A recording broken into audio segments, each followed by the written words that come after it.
Buenos días muchachos, el tema de hoy es escuelas psicológicas segunda parte. Ya en la clase pasada habíamos abordado 4 escuelas psicológicas: el estructuralismo, el funcionalismo, la reflexología y el conductismo. En esta oportunidad vamos a seguir con la escuela de la Gestalt, ¿ya? La psicología de la Gestalt, también psicología de la forma o psicología de la configuración, donde sus máximos exponentes son Max Wertheimer, Köhler, Kafka, Lewin. Bien, la palabra Gestalt proviene del término alemán, fue introducido por Christian von Ehrenfels y puede traducirse aquí como forma, figura, configuración, estructura o creación, ¿no? Más que nada forma, figura, o sea, una estructura totalizadora. La mente configura, nos dice, a través de ciertos principios descubiertos precisamente por esta corriente, los elementos que llegan a ella, ya a nuestra mente, a través de los canales sensoriales, la percepción o de la memoria. ¿Qué es lo que pasa? La Gestalt intenta descubrir ciertos principios o leyes por los cuales se rige nuestra mente al percibir los fenómenos. Es muy conocida esta frase o sentencia de origen oriental que nos dice que el todo es mayor que la suma de sus partes. Esto se nota más que nada cuando podemos ver un principio que va a descubrir la Gestalt, como es el fenómeno phi. Acá tenemos un ejemplo del fenómeno phi. ¿Ya? Es una ilusión óptica de nuestro cerebro que hace percibir movimiento continuo en donde hay una sucesión de imágenes. Si aquí vemos la imagen en su totalidad, podríamos percibir el fenómeno del movimiento, ¿no? Que pareciera que se están moviendo los circulitos de un lado para otro, ¿no?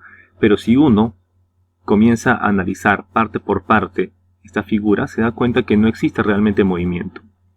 Lo mismo que pasa con las luces de Navidad, por ejemplo, en nuestras ventanas, que si la vemos de pasada en su totalidad, aparenta que hay movimiento en esas luces, pero si uno analiza parte por parte, se da cuenta que en realidad los foquitos de esas luces se prenden y apagan una después de otra, pero no hay movimiento. Ya, a eso quiere llegar la Gestalt, que para poder estudiar la percepción hay que estudiarla en general, como un todo, y no parte por parte. Acá tenemos el principio de figura y fondo, ¿no? En el cual tenemos la copa de Rubin, donde la superficie rodeada tiende a ser figura, y la superficie que rodea se convierte en fondo. Si uno mira los lados, la parte blanca, puede ver dos rostros que se están mirando uno frente al otro. Pero si uno se concentra en la figura del centro, la parte oscura, uno puede notar la copa. Todo depende de qué tomamos como figura y qué tomamos como fondo. Uno puede ver los rostros o puede ver la copa, pero no las ve al mismo tiempo, sino que siempre vemos una primero y la otra después. Siempre tomamos con figura una cosa y luego tomamos con figura los lados, no los dos al mismo tiempo. Luego está la ley del cierre, que nuestra mente siempre tiende a cerrar, donde nuestra mente añade los elementos faltantes para completar una figura. Siempre suele suceder esto. El otro caso es la ley de la semejanza. Nuestra mente agrupa los elementos similares en una entidad. La semejanza depende de la forma, el tamaño, el color y el brillo de los elementos. Acá, por ejemplo, nuestra mente comienza a agrupar las formas, ¿no es cierto?, por los colores. Acá vemos tres, entonces vemos que hay dos grupos, ¿no? Un grupo de verdes, otro grupo de oscuros, y así nuestra mente siempre los agrupa por las cosas semejantes que haya en las figuras. Luego tenemos la escuela del psicoanálisis, una de las más conocidas, más que nada por su representante, que es Sigmund Freud. El psicoanálisis es una práctica terapéutica y técnica de investigación. Bien, como leemos acá, es fundamental la existencia de los procesos psíquicos inconscientes. Freud va a tocar bastante este tema, va a desarrollarlo, el concepto de inconsciente. Por eso es más que nada que se hace conocido. Él va a ser uno de los que se consideran como pensadores de la sospecha. Él considera que el inconsciente, los instintos más básicos, están desde el inicio en el ser humano, mientras que la razón es algo que aparece después todavía.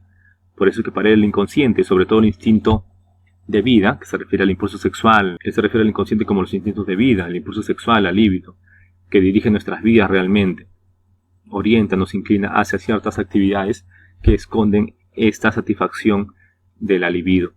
El complemento de la psicología es la conciencia y la inconsciencia. Las experiencias tempranas importantes en el desarrollo de la personalidad y en la génesis de los trastornos mentales. Tiene que ver con esa libido. Por eso es que Freud tiene una teoría que se llama el desarrollo psicosexual, donde afirma que esa energía sexual se manifiesta en diferentes etapas, de diferentes maneras. Propone la existencia de la sexualidad infantil, instinto sexual desde temprana edad, desde que nacemos ya se expresa esa manifestación de nuestra sexualidad. Luego tenemos el neopsicoanálisis. Por ejemplo, aquí tenemos a Carl Jung, que expresa un desacuerdo en el énfasis excesivo en la sexualidad que hacía su maestro Freud. Por lo tanto, Jung acepta el énfasis Por eso es que Jung acepta el énfasis que hace Freud en el inconsciente, pero le agrega el concepto de inconsciente colectivo. La gente tiene almacenadas en el interior de su inconsciente colectivo las experiencias acumulativas de las generaciones anteriores. Es compartido por todos los seres humanos, no es personal. Se refiere a que, aparte de ese inconsciente, esos instintos primitivos, sexuales, de lo que hablaba Freud, existe otro inconsciente que es heredado a través del lenguaje, las costumbres de una determinada época. Nosotros, por ejemplo, pertenecemos al siglo XXI, ¿no? Somos parte de esta modernidad, por llamarla así, o posmodernidad, como algunos lo llamarían.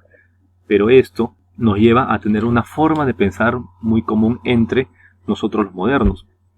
Nosotros no podríamos pensar como una persona de la Edad Media. Podríamos analizar, estudiar todo sobre esa época, saber sobre su costumbre, sus prejuicios, sus leyes, etc. Pero no podríamos pensar como ellos, ya que en el fondo tenemos este inconsciente colectivo que nos determina también. Luego tenemos el neoconductismo, ¿no? Ya antes habíamos hablado del conductismo con John Watson. Aquí el neoconductismo es representado por Skinner. Es una evolución del conductismo común. Estudia además de los procesos de conducta que atraviesa un sujeto, los procesos cognitivos del mismo. Estudia cómo las personas paulatinamente van cambiando sus costumbres y cómo se comportan al hacerlo. Especifica e indaga al completo las conductas humanas. Skinner va a fundar una teoría que se va a denominar el condicionamiento operante, ya que la representa Skinner. Esto lo podemos oponer tal vez con la teoría que va a representar John Watson también, junto con Pavlov, ¿no? Que es influenciado, como ustedes ya saben, por Pavlov. Me refiero a condicionamiento clásico. La gran diferencia es que Watson considera que el ambiente determina al sujeto. Ya, el comportamiento del sujeto es determinado por el ambiente, por los estímulos que vienen desde afuera. En cambio, acá Skinner propone que el sujeto es activo, no como en el caso de Watson, donde el sujeto es pasivo, ya que es el mundo el que lo determina.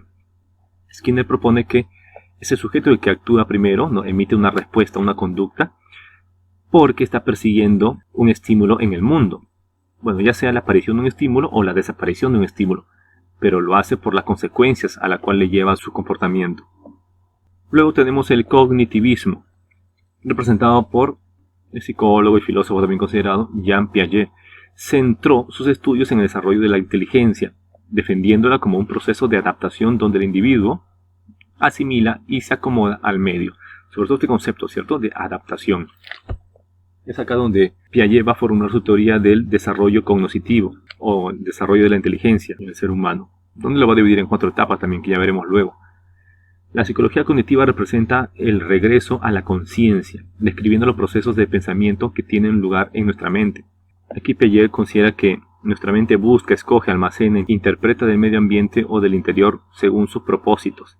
La tecnología cibernética le dio un importante impulso a esta corriente psicológica. Si era posible programar máquinas para que procesaran información y se podía estudiar este proceso, era justificable examinar el proceso de la información en los seres humanos.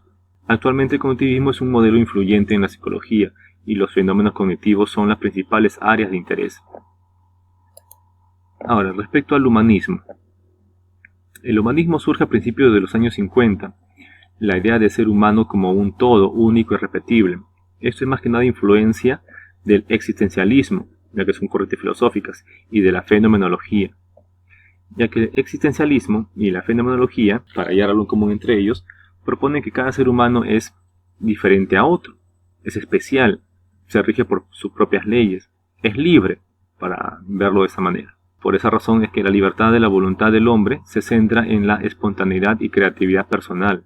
O sea, no podemos decir que una ley puede determinar a todos los seres humanos de la misma forma, sino que cada ser humano puede alterar esas leyes o puede crear sus propias leyes para su conducta. Los contenidos de la psicología, incluyendo experiencias únicas como el amor, el odio, el temor, la esperanza y el sentido de la vida, todo eso lo hace especial al hombre. Cada hombre experimenta estos sentimientos de manera distinta, no bajo una ley que sea universal.